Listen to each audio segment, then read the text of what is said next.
Hello and welcome back to How to Grow My Small Business. And if you're seeing this on video inside of the She Builds school community, I'm so glad that you're back for another episode. And if you are new to the show, I'm Lindsay Fletcher and I'm your business growth and relationship strategist that helps you build great business relationships with referral partners, your customers, and your community so that you have happy clients who come back for more. My mission is simple: to equip female entrepreneurs with faith-centered systems and strategies for business growth that impacts our communities. I'm so happy that you've joined me for the 99th episode of How to Grow My Small Business. And this episode is a little bit of a precursor to what God's pointing me towards in 2026. So buckle up, friends. Do you do a word of the year? I know lots of people have lots of polarizing opinions on this, but God started giving me a word of the year a few years ago. So I'm going with it. Okay. He actually gave me my word earlier than normal. Usually it's in late December, kind of as we're going into the new year. And I would be in prayer and I would start hearing the same word over and over. But this year it was in November. So that whether you do a word of the year or not, I want to share mine with you, and I hope to inspire you to come along this journey with me in 2026. So a few years ago, the word was momentum. Last year, the word was focused. And let me just tell you, that word is a whole nother podcast episode and video in the making. I'm going to be sharing some personal stories with you sometime in 2026 because focus is what I did not have for most of the year. In fact, I kept thinking, God, how is this my word? I literally can't focus to save my life. But again, that is a whole nother episode, a whole nother video for another time. Okay. So anyway, I was praying and talking to God about my business sometime back in November. And I heard him so gently whisper to me, Lindsay, if you want uncommon results, you have to be uncommon. You have to do uncommon things. And then I just kept hearing uncommon over and over and over. And so that's how I know it's my word for 2026, uncommon. What does uncommon mean? Well, Webster defines uncommon as out of the ordinary, unusual, remarkable. Okay. So, back when I worked as an audiologist in the clinic settings, we would use the word unremarkable in our documentation. And that meant that there was nothing notable, either in their test results or our visual observations of our patients. Unremarkable meant nothing noteworthy. Okay. Did not stand out. It was not out of the ordinary. Everything was usual, status quo. Okay. I don't know about you, but I don't want to be uncommon in 2026. I don't want to be unremarkable, rather. I don't want to be unremarkable in 2026. I want to be uncommon. I don't want there to be nothing noteworthy about me, about my business, or about how I've impacted my community. Now, biblically speaking, uncommon could mean set apart, standing out, distinct, or having values that align with God rather than the world, right? I want to be that kind of uncommon too. So in 2026, I hear God calling me to be uncommon in several areas. Uncommon in my marriage and how I show up for my husband. Uncommon in my business and how I show up for my clients. Uncommon in building community and relationships and how I serve the people inside of those communities. Uncommon in how I dress and uncommon in how I speak. Uncommon in how I prepare. The list goes on and on and on, right? But I want you to hear me say that being uncommon doesn't mean doing more or showing up on every platform or serving the masses, because we're not called to serve the masses. Most of us are not, right? It's about serving those that I'm called to serve. It's about being intentional and obedient and focused. There's that word again, focused.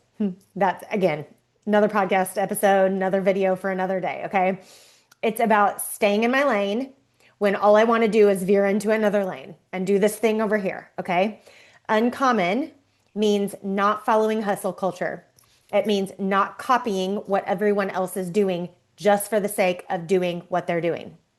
It's not chasing visibility at the expense of depth, okay? Or at the expense of your mental health or the expense of your family and relationships. Uncommon means not building a business that looks good but feels empty. Okay? Romans 12:2 says, "Do not conform to the pattern of this world, but be transformed by the renewing of your mind." God is not calling us to blend in. He is calling us to be set apart. So, what does uncommon look like in building community and relationships? It means focusing on building real relationships over trying to have massive reach. So that means for me, smaller rooms with deeper conversations. And maybe that looks like fewer connections to you, but that looks like stronger trust and connection to me. It means growing my network with intention. It means being in paid rooms where people are actually invested. Okay? It means a community rooted in service, prayer, and accountability. And I'm going to remind myself that if God calls me into a space, into a meeting, or into a group, or into a room, I'm going to walk in like the Lord sent me because He did. Uncommon businesses aren't built on algorithms. They're built on relationships. So how can we be uncommon, or how can I be uncommon in serving my clients? Well, that is a shift from transactions and transactional work to stewardship. And what this might look for us in 2026 is serving people well, not serving them fast. Okay? Maybe it takes us a little longer to get the job done, but we're doing it with excellence. Maybe it means saying no when it's not the right fit and trusting God that He will provide the next right client for you. For me, it looks like building long-term relationships instead of having one-off wins. Colossians 3:23 through 24 says, "Whatever you do, work heartily as for the Lord and not for men, knowing that from the Lord you will receive the inheritance as your reward. You are serving the Lord Jesus Christ." Working with excellence is a form of worship. Did you know that? And I'm going to serve the people in my sphere with excellence. Uncommon service creates uncommon loyalty. I'm also going to be uncommon in how I make an income, or how I make an income. This is where we are going to normalize faith and profit. If God has called you into business, He is expecting you to multiply your resources, and that includes your income. That includes the money that flows through your business so that you can pay your bills and make an impact in your community so that your giving can be generous, it can be larger, and it can reach more people. So I'm doing more work on my money mindset, and I'm continuing to examine the idols in my life because money can certainly turn into one. And I'm going to look at how I can use this as a tool to bless others. Making more income isn't selfish. It's going to allow me and it's going to allow you to increase your impact. Income allows for generosity, margin, rest, and sustainability. Okay? Chasing money is idle. Stewarding revenue is a very different thing. So let me reframe it this way. More income means more ability to serve, give, hire, and invest.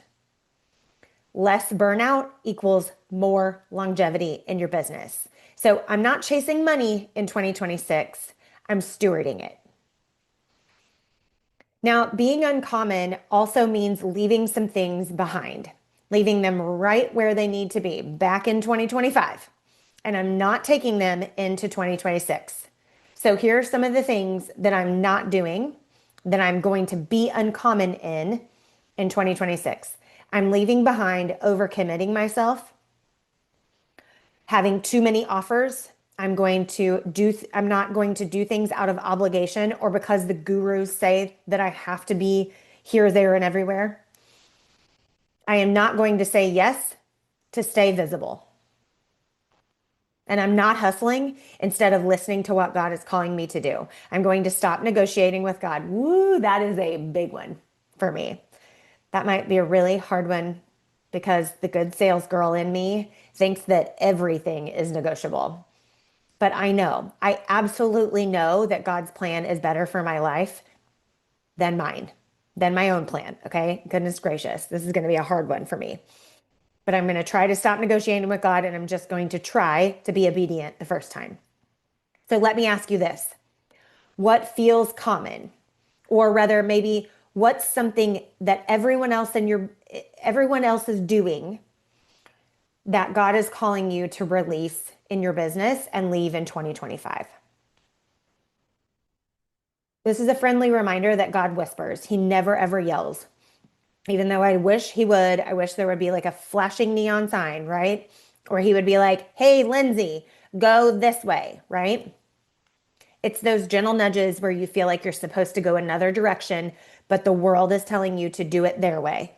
Maybe it's removing social media from your phone, like he asked me to do back in December of 2024. By the way, I still have not put it back on my phone. Oh my gosh, if that's the case, if removing social media from your phone is the case, I have a resource for you. Go to screenfreechallenge.biz. And I have a 21-day challenge for you where you remove social media from your phone and you do sales and marketing activities instead of scrolling. I hadn't planned on talking about that, but I just remembered that I created that for you. So screenfreechallenge.biz, B-I-Z. Enter your email address and I'll send you 21 days of encouragement, a little bit of brain science, and actionable steps to take in your business to move things forward. So anyway, what is God calling you to do that looks uncommon in 2026 in your business? What is he asking you to release and asking you to keep in 2025 and not take with you into 2026? So what I'm stepping into in 2026 is focused offers and focused strategy. I am building business with fewer priorities that I can execute well. I am focusing on obedience over putting pressure on myself, and I am focused on impact and income. Uncommon doesn't mean extreme. It means being intentional. So I'd love to hear from you. If you do a word of the year, what is your word of the year? If not, and you want to borrow mine, I'm happy to share it with you. I want you to ask yourself and ask God, what word do you want to define 2026? Where are you blending in instead of standing out? What would be an uncommon decision in your business for 2026? And as I move forward with being uncommon, I want to be sure that my uncommon year includes gratitude and acknowledgement of what God's done and who he has placed in my life and in my sphere. So I'd like to thank you for walking through this year with me and being here on this podcast. I absolutely love sharing business growth strategy, sales and marketing tips, weaving in faith into our business and helping you build businesses that you love. So I'd like to thank you for walking through this year with me and being here for this podcast. Thank you for tuning in, sharing episodes, implementing tips and tricks, and letting me know what's working for you. I'm going to leave you with this. Uncommon obedience leads to uncommon fruit. I can't wait to see what God does in 2026 for both of us. As always, I'm praying for you and I'm praying for your business. Let's be uncommon together. I'll talk to you next week.